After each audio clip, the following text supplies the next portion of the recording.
had the opportunity to talk to the solo developer behind We Harvest Shadows, David Wehle. What's up? Thanks for having me. It's a great honor. Heck yeah, we're happy to have you. How would you label We Harvest Shadows? We Harvest Shadows is officially, I call it, a first-person farming horror allegory.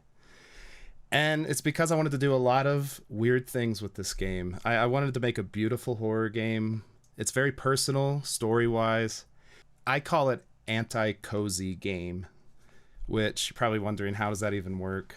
I think a lot of us, we had a hard time during the pandemic, and, like Animal Crossing, like that saved my life. Extremely cozy. Yes, extremely cozy. And I was like, I wonder if we can take this type of gameplay, which is relaxing, and twist it in an unusual way to make a gameplay experience that's unlike anything else. And so I want this game to be relaxing, but I also want it to be terrifying. So I think an interesting part of that trailer is when you get your first objective on that notepad and it just says leave house, which seems like a simple thing, but I'm wondering in the game itself, is this going to be like a mechanically difficult thing to do?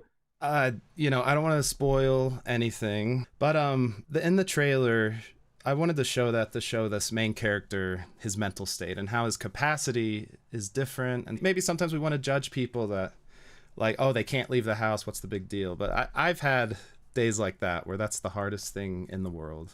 And I wanted these mental hurdles to become real, like they're figurative challenges, but they become like literal challenges and sometimes literal demons in the game. I've been there where leave house is a difficult objective of the day. I've been there. Yep, me too. No, I get that. What is something from that trailer you hope people didn't miss? There is like some hidden things in the trailer. There might be there might be some eagle-eyed viewers, but a big theme of the game is that he wants to be alone forever, right? But he's actually being watched at all times. And so in the trailer, there's a lot of hidden faces, scary things looking at him. So maybe people can go back and see if they can find him. David Wehle, thank you so much for joining us. Have a great Gamescom. Thank you so much for having me. Thanks again to David for taking the time to do this and bringing the vibes back up. And I think now is as good a time as any for a super scary trailer with biblical undertones.